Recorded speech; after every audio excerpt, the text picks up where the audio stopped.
Okay, so I'm going to start off by quickly introducing myself and setting the context of what I'm doing at the Wendling Beck Environment Project. I've been interested in finding and identifying birds for as long as I can remember, and in the last couple of decades have broadened my interests to all sorts of other wildlife, especially insects. And I've been involved with the project since 2021 and have been doing all sorts of things with them, including bird surveys, light trapping for moths and other nocturnal insects, trail cameras, pitfall trapping, eDNA sampling, and so on. But today I'm here to talk to you about bioacoustics. We started our program of acoustic monitoring in 2022, initially with 4 devices, and we use the song meter micros. As you can see here, it's the earlier version 1 than the one that's available now. And we send the data to Wilder Sensing, who process it using Cornell's BirdNet software, which uses AI to identify the cause. We set the devices to record from 1 hour before dawn to 3 hours after, and again from 1 hour before dusk to 1 hour after. So 6 hours a day in total. Most birds are most vocally active in the early mornings, with some active around dusk. So we figured that would capture nearly all the resident or breeding birds in the area. After the first few months, I was very keen to see what species the monitors might be picking up. So it was with some excitement that I looked through the first list of detections that we got back from Wilder Sensing. And there was a lot of data to sift through, but the species list seemed surprisingly impressive. Looking closer, there were an awful lot of species on the list that were quite unlikely. A few of them were absurdly unfeasible. Black, middle-spotted and grey-headed woodpeckers, pine grosbeak, nutcracker, Leach's petrel. The 3 woodpeckers aren't even on the British list, and there's never been a pine grosbeak in Norfolk. Nutcracker hasn't been recorded in the county for decades, and if a Leach's petrel did turn up inland, I'm pretty sure it wouldn't be vocalizing. So clearly these were erroneous misidentifications or false positives. There were a whole load more records that were much more feasible. Interesting though, unusual, but plausible. Waxwings and ring ouzels could turn up here. Several species could have flown over calling, like hooper swan and grey plover. So I set about digging out the recordings and having a listen. Every single scarce or unusual report I listened to was incorrectly identified. So suffice to say, I wasn't very impressed. But before writing it off, I needed to approach it a bit more systematically. Rather than picking out a few random and unlikely species that piqued my interest, how well was it faring with identifying the majority of calls? Was it getting the common species right? So I picked 8 10-minute recordings, selected at random, and I played the recordings and noted down all the species I could hear in every 3-second interval in each of these recordings. 3-second intervals because that's how the AI analyzes the recordings, so it'd be directly comparable to the results received from Wilder Sensing. I identified a total of 1,029 calls covering 26 species. Of these, I deemed 499, 18 species, to be clearly audible. The others were identifiable, but more of a struggle to hear. The Wilder Sensing results included a total of 369 calls covering 15 species. So the AI missed quite a few, but in a majority of cases, the ones they missed were either because there was too much background noise, usually wind or rain, or the call was quiet, usually meaning the bird was distant, or there was more than one bird calling during the 3-second segment. Not only did the Wilder Sensing report never include more than one identification for any given 3-second segment, thereby automatically limiting the number of identifications when more than one bird is singing simultaneously, but it was also less likely to offer an identification for either bird when 2 or more are calling, singing at the same time. But what of the 369 calls it did detect and identify? Were these 15 species all present? And if so, were they all identified correctly? Oh yes, out of the 369 call detections, 368 were identified correctly. And yes, they were all present. The only misidentification was a single call within a series of blackbird calls, which was misidentified as a song thrush. So actually, it started to look like it was identifying the vast majority of calls correctly. And at that point, I did a bit more analysis of the results, listing all the species identified in order of how frequently they were detected. I found that 98% of the identifications reported belong to just 41 species, and we know that all those 41 species are present at Wendling Beck. That doesn't necessarily mean they were all identified correctly, but they were at least species that we expect it to be detecting. The 2% comprised a long tail of 120 species, which comprised a mix of species. Some of them that we know are at Wendling Beck, and therefore could well have been identified correctly. Some that aren't, but could pass through, so may possibly have been identified correctly, but probably not all of them, and others that are definitely wrong. So it started to look like somewhere in the order of 98 or 99% of call detections are probably identified correctly.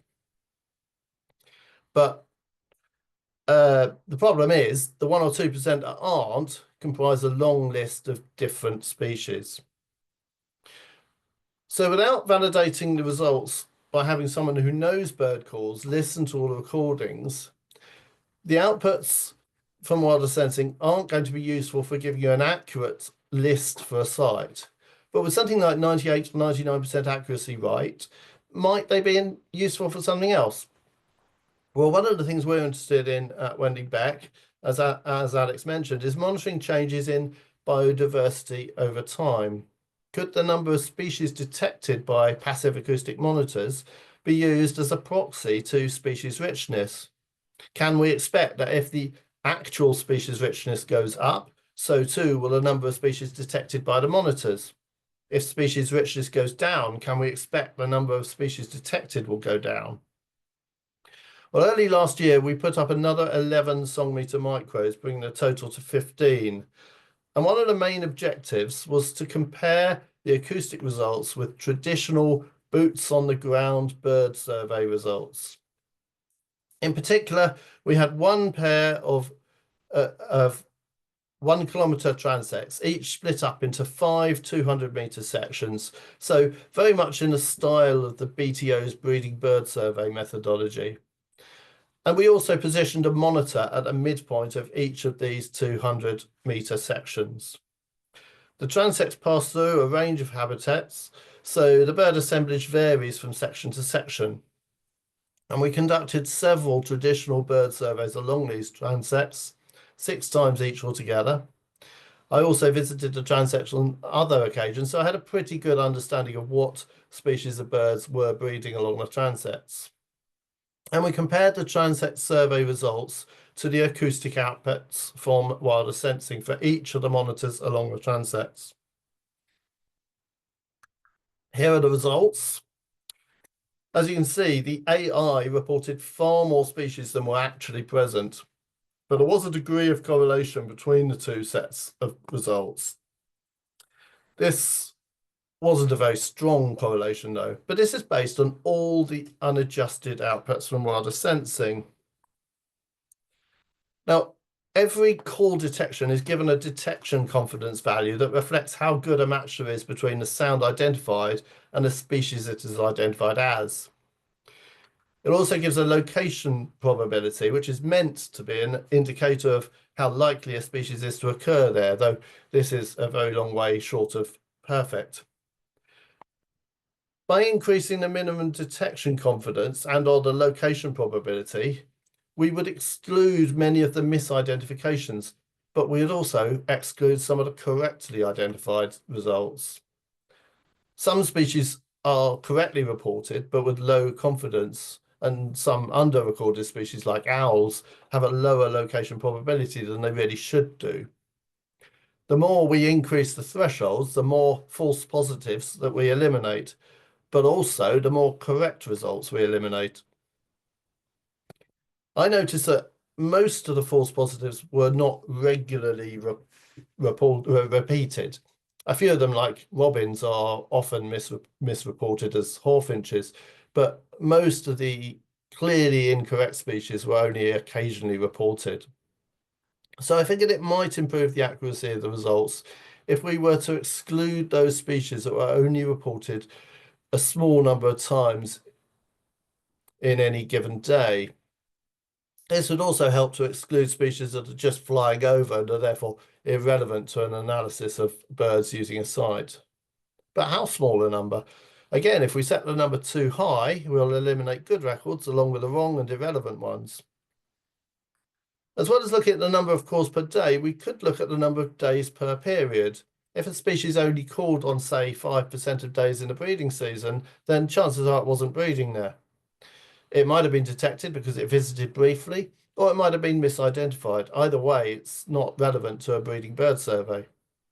But how high a percentage should we go before we start eliminating good records? For example, those summer visitors that arrive late and aren't so easy to detect acoustically, or species that don't make much noise during the breeding season or for only a short time. So I reran my comparison of the acoustic data with the transect results after increasing each of these four thresholds, both individually and in combination. No matter which parameter I varied, the correlation with the bird survey results consistently improved up to a point.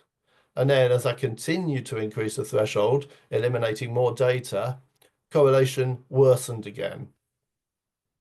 What also became clear, perhaps not surprisingly, is that increasing multiple different thresholds also increased correlation, but you couldn't increase any of them as much as you would if you increased just one before the correlation started to fall away again.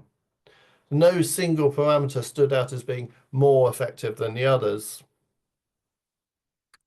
Here is an example. This is the comparison between the same transect survey results and the acoustic data where I've removed species from the from the data that were reported on less than 20% of days and or detection confidence of less than 0.9 and or location probability of less than 0.4. And as you can see, these adjusted acoustic results correlate very strongly with the transect surveys. The numbers aren't quite the same, fewer species in the acoustic results now, but the relative numbers across the site are almost identical. So does this mean that if we treat the acoustic data in this particular way, we can expect the acoustic results to be a very strong indicator of relative species richness on the ground? Well, not necessarily. I've only done this for one season at one site. Maybe if I repeated the exercise in a different year, we wouldn't see the same results. Maybe if we did the same exercise at a different site or in different habitats, the same adjustments to the acoustic data wouldn't give us as good a correlation with the traditional survey results. More work is needed to work out the optimal way of treating the acoustic data so we can maximize its usefulness for using it as a proxy for assessing relative species richness between sites or over time. But what I think it does show is that with the right adjustments, whatever they are, but they can be within a broad range, it is possible that AI analysis of recordings from fixed passive acoustic monitors can provide a strong indication of relative species richness between sites, and presumably, therefore, relative species richness variation over time for a single site. It doesn't show us an accurate number of species present, but it does have the potential to tell us if species richness is going up or down. Now, you might be wondering, so what? What does it matter if species richness is going up or down if we don't know what the species are? We could be gaining 10 common or invasive species and losing 5 rare species. Species richness would be increasing, but in this case, it wouldn't be an improvement. Well, the context of this work was, as Alex mentioned, an ELM test and trial project, which was aiming to investigate whether or not novel monitoring methods might be suitable for farmer-led monitoring. As it doesn't require any specialist expertise to whack up some passive acoustic monitors, change the batteries occasionally and upload the sound data, it was a reasonable candidate for technology that might enable farmers to lead on their own monitoring. And indeed it could be. But my conclusion was not a simple yes, because I think it will always need some specialist support in interpreting the results. Species richness should never be the only metric used to gauge how healthy an environment is, but it is one measure that we should be looking at. If species richness is going up or down, we need to explore why it's changing. Passive acoustic monitors may provide clues, but they won't replace the need for specialists and ecologists on the ground to interpret the results. Bioacoustic data might be able to tell us whether or not a species is present, subject to verifying the identifications, but can it also give us any insight into the abundance of each species? Well, I investigated this last year as we mapped all the skylark territories in the 1 kilometre square for the transects I described earlier. Actually, I didn't map them. We got Wild Frontier Ecology to do that for us. The pink dots on the map are the centres of the territories they mapped, and the yellow dots are the acoustic monitors. I then worked out the distance between each skylark territory and each acoustic monitor, and a number of territories within different distances of each acoustic monitor. One acoustic monitor picked up far more skylarks than any of the others, over 1,000 calls per day. None of the others came close, or less than 5 calls per day.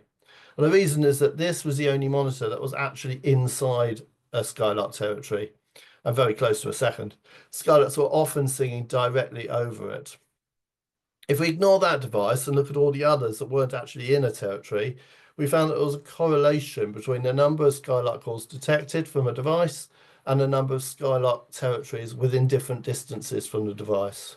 That's not very surprising, but it does suggest that it's at least theoretically possible to use the number of call detections to provide some insight into, firstly, whether or not the device is in or very close to one or more territories, and if not, the relative abundance of a species around the device. Of course, skylarks are extremely vocal species, so more study would be required to understand if this approach could be used to provide insight into the relative number of territories for, and therefore population size for other species, particularly those that don't call as frequently or as loudly. Last year, we took part in a feasibility study to test the use of acoustic monitoring to estimate bird population size using a prototype interferometry microphone array, in other words, triangulation of sound. The project used an array of monitors consisting of a configuration of 4 monitors arranged in a pyramid formation and 2 more monitors forming a 100-meter triangle with the pyramid.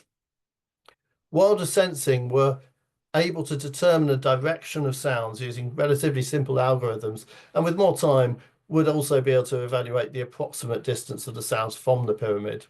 It was only a feasibility study, but it did confirm that it should be possible to derive a population estimate using bioacoustic recordings.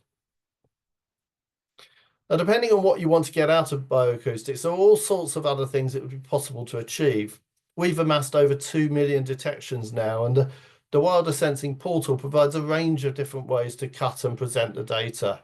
Here's one example, a graph showing the number of call detections by week, in this case for a single species, the cuckoo. Now, this is exactly the pattern I would expect, having first heard cuckoo here in late April last year and knowing that it becomes much less vocally active after the first 3 or 4 weeks when the males stop calling. The tiny number of likely misidentified calls in March are so insignificant in number that you can hardly see they're there at all, and they don't mask the general pattern at all. So if you didn't already know and wanted to find out when a particular species is using a location, this sort of thing would help. So I hope that gives you a snapshot of the insights we've gained from combining bioacoustic monitoring with boots on the ground traditional bird surveying. So open to you guys for questions now. Thank you very much, Dave.